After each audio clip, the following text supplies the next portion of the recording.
जय हिंद दोस्तों। 90 शब्द प्रति मिनट डिक्टेशन स्टार्ट। पिछले कुछ समय में निर्यात बढ़ने के संकेत मिले हैं। अर्थव्यवस्था में सुधार के लिहाज से यह राहत की बात है, लेकिन निर्यात के मोर्चे पर दो बड़ी चुनौतियां कायम हैं।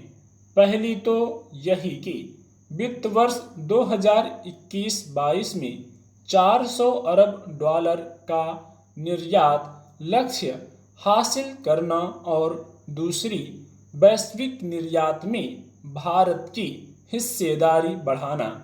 गौरतलब है कि विश्व व्यापार संगठन की रिपोर्ट के मुताबिक वैश्विक निर्यात में भारत की स्थिति अभी कमजोर बनी हुई है। कुल वैश्विक निर्यात में भारत की हिस्सेदारी 2% से भी कम है। निर्यात से संबंधित वैश्विक रिपोर्टों में बार बार कहा जा रहा है कि भारत के निर्यात परिदृश्य पर गुणवत्तापूर्ण और वैश्विक स्तर के घरेलू विनिर्माण की कमी बनी हुई है। परिवहन और आपूर्ति संबंधी समस्याएं भी बनी हुई हैं। केंद्र व राज्य सरकारों द्वारा निर्यातकों के लिए समन्वित रूप से काम करने का अभाव है। भारतीय उत्पादों के लिए अंतर्राष्ट्रीय बाजार के विस्तार की समस्या है। आपात ऋण सुविधा गारंटी योजना और उत्पादन आधारित प्रोत्साहन योजना के कारगर क्रियान्वयन की कमी है। निर्यात के नए व आधुनिक उत्पादों की पहचान का भी संकट बना हुआ है। इन विभिन्न निर्यात चुनौतियों के बीच देश से निर्यात को गतिशील करने की अहम जरूरत दिखाई दे रही है। वाणिज्य एवं उद्योग मंत्रालय की ओर से जारी आंकड़ों के मुताबिक इस साल अगस्त में भारत से उत्पादों का निर्यात 33.14 अरब डॉलर रहा, जो पिछले साल की समान अवधि की तुलना में 45.17% अधिक है।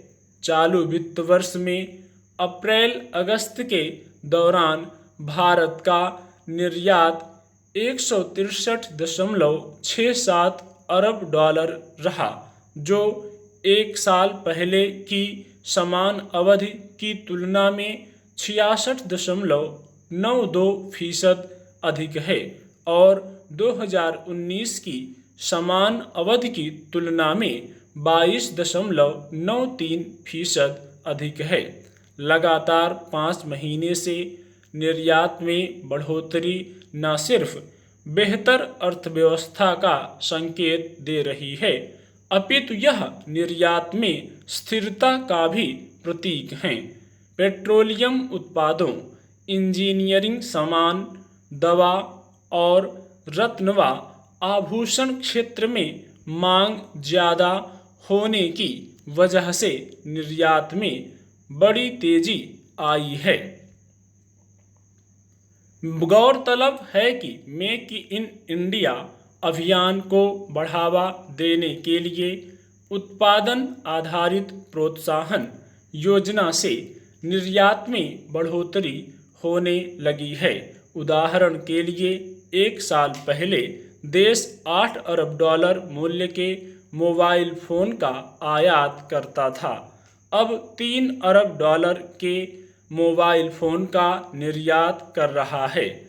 यदि वर्तमान निर्यात परिदृश्य पर नजर डालें तो पाते हैं कि अमेरिका, यूरोप, संयुक्त अरब अमीरात सहित दुनिया के विभिन्न विकसित और विकासशील देशों को निर्यात तेजी से बढ़ा रहे हैं।